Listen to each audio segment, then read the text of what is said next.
بسم اللہ الرحمن الرحیم والصلاة والسلام علی سید الانبیاء والمرسلین وعلی آلہ واصحابہ وازواجہ وأهل بيته أجمعين برحمتك يا أرحم الراحمين.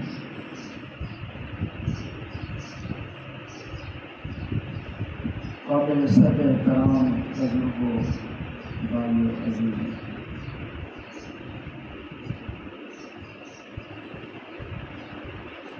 حدیث پاک میں آتا ہے کہ آپ مسجد میں جا کر نماز با جماعت ادا کر لیں تو آپ کو ایک نماز کی بجائے 27 نمازوں کا ثواب ملے گا. یعنی ابھی آپ خوش نصیب حضرات میرے سامنے تشریف فرماؤ، عصر آپ نے ادا کی، ایک نماز ادا کی ہے تو آپ کے نام اعمال میں عصر کی 27 نمازیں لکھی. اسی طرح ہر نماز کا معاملہ، اور یہی نماز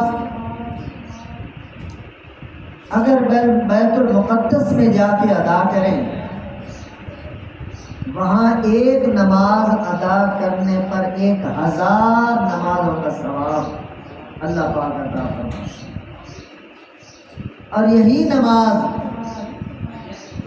اگر آپ مسجد نبوی شریف میں آ کے ادا کریں، پھر ایک نماز ادا کرنے پر 50,000 نمازوں کا ثواب.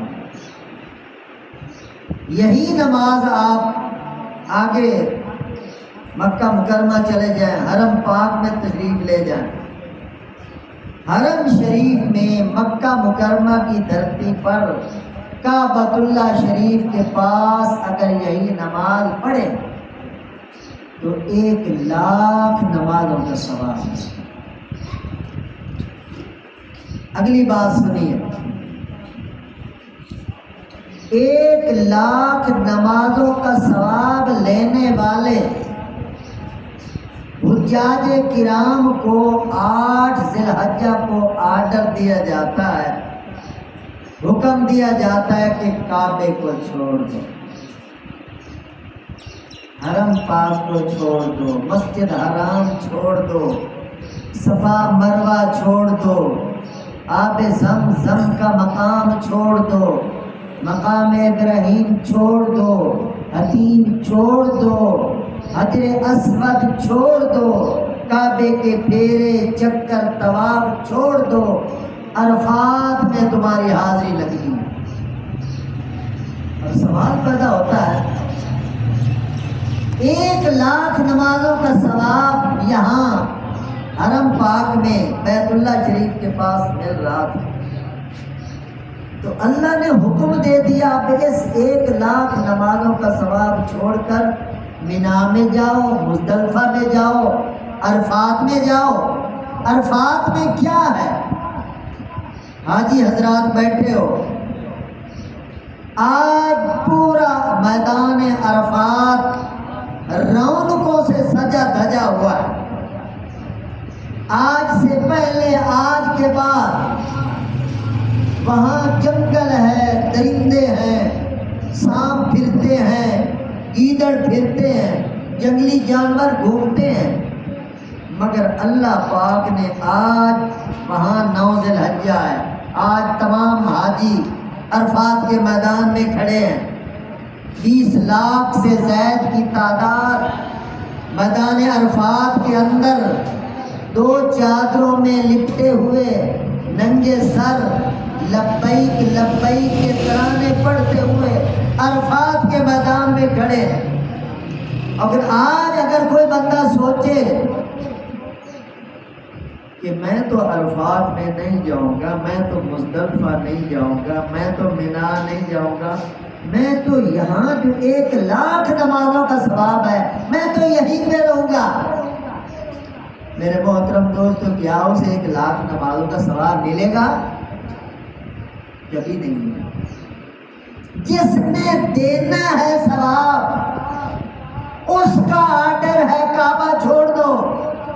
اب میرے دوستو ثواب یہاں نہیں ملے گا، ثواب وہاں ملے گا، یہ برکتیں وہاں ٹرانسفر ہو گئی، اور اس جنگل کو، اس میدان کو، اس پہاڑ کو اللہ نے فضیلت دے دی ہے۔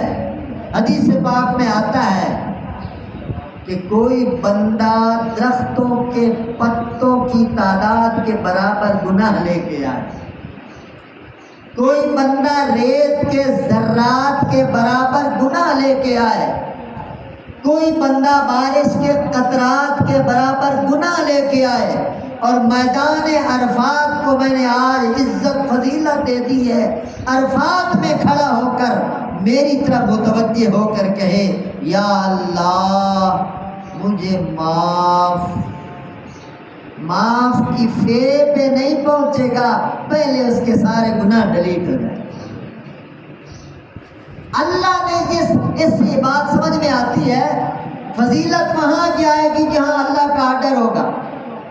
اللہ نے کہا کھڑے ہو جاؤ، کھڑے ہو جانا ہے، اس نے کہا رکوع میں جاؤ، رکوع میں جانا ہے، اس نے کہا سجدہ ریز ہو جاؤ، سجدہ ریز ہو جانا ہے، اس نے کہا زکوٰۃ دو، زکوٰۃ دینی ہے، قربانی دو، قربانی دینی ہے، فطرانہ دو، فطرانہ دینا ہے، صاحب استطاعت پر حج فرض ہے، حج ادا کرنی ہے۔ یعنی اللہ کے حکم کو ماننے کا نام اسلام ہے، اپنی مرضی کرنے کا نام اسلام نہیں ہے۔ کتنے لوگ ہیں، جمعے پر بھی یہ بات میں نے عرض کی تھی، جو کہتے ہیں لوگ قربانیاں ضائع کر رہے ہیں یہی کہ غریبوں کی خدمت ہو جائے، یہ مسکینوں کو کھانا کھلایا جائے۔ میرے محترم دوستو، اللہ کا جب آرڈر آ گیا کہ جانور ہی قربان کرنا ہے، اس میں میرے دوستو تعویل کی گنجائش نہیں۔ اللہ کے حکم کا تقاضا ہے کہ جانور پر ہی چھری چلے۔ جنہوں نے اللہ کو پہچانا، اللہ کی ذات کو پہچانا، اس کے آرڈر کو پہچانا، انہوں نے تو اپنے بچے کی گردن پہ چھری رکھ دی تھی۔ یہ کون سی عقل مندی ہے کہ اپنے لخت جگر اور اپنے نور نظر کی گردن پہ چھری رکھ دی جائے؟ بس وہ سمجھ گئے تھے اللہ کے حکم کے اندر ایمان ہے، جان ہے، کامیابی ہے، اور دونوں جہانوں کی کامرانی ہے، اور اللہ کے حکم سے بغاوت کر کے اپنی مرضی کی جتنی جی چاہے نیکی کر لو، ایک ذرہ برابر بھی اللہ کے دربار میں قبول نہیں۔ اور اللہ کے حکم پہ چلیں گے تو اللہ وہ عطا فرمائیں گے کہ ہمارے حاشیہ خیال میں بھی۔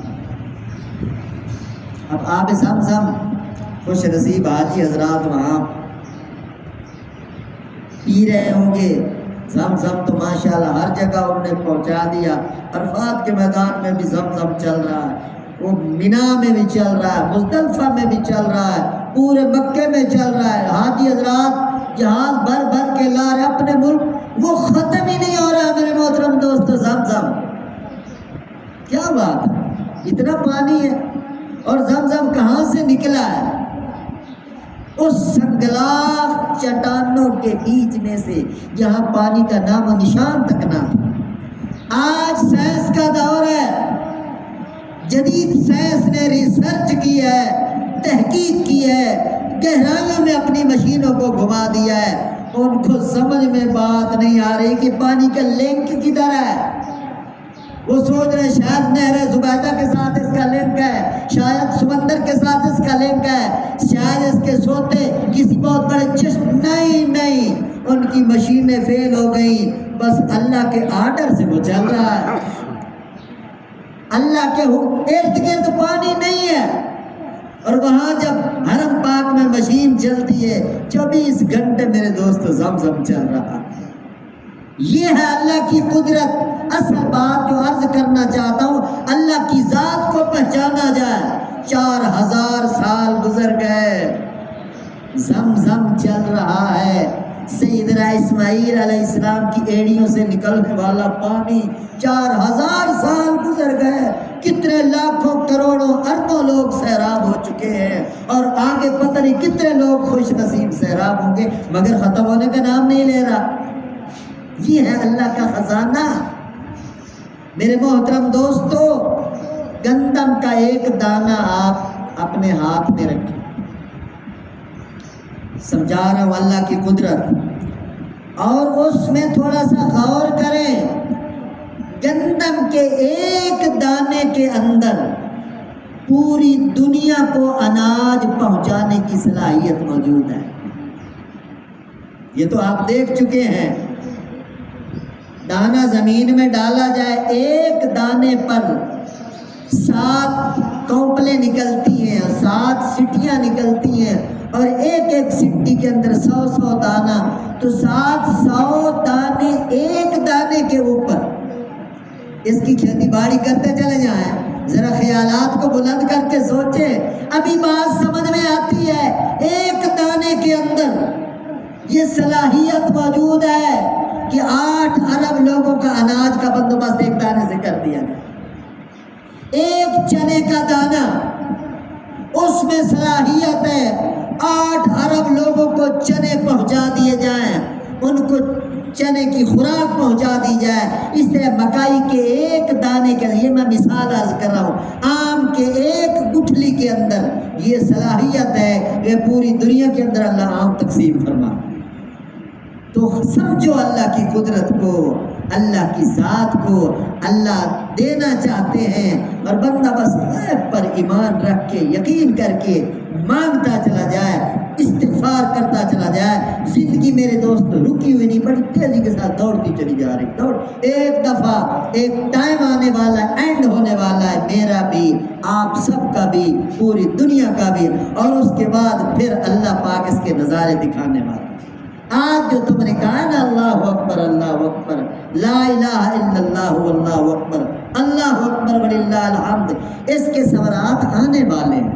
سبحان ربی العظیم کے ثمرات آنے والے ہیں، سبحان ربی الاعلیٰ کی برکات آنے، بس آج بن دیکھے کرتے چلے جاؤ، سجدے پہ سجدے کیے جاؤ، رکوع پہ رکوع کیے جاؤ، تلاوتیں کرتے چلے جاؤ، درود و سلام پڑھتے چلے جاؤ۔ یقین رکھو اللہ بڑا قدردان ہے، اللہ بڑا قدردان ہے، خدا کی قسم بڑا قدردان ہے، جس کی قدردانی آپ آنکھوں سے دنیا میں دیکھ رہے۔ بس اللہ ایمان بالغیب نصیب فرمائے، اور پورے یقین کے ساتھ، پورے ایمان کے ساتھ اللہ پاک ہمیں اعمال کرنے کی اور کرتے رہنے کی توفیق نصیب فرمائے۔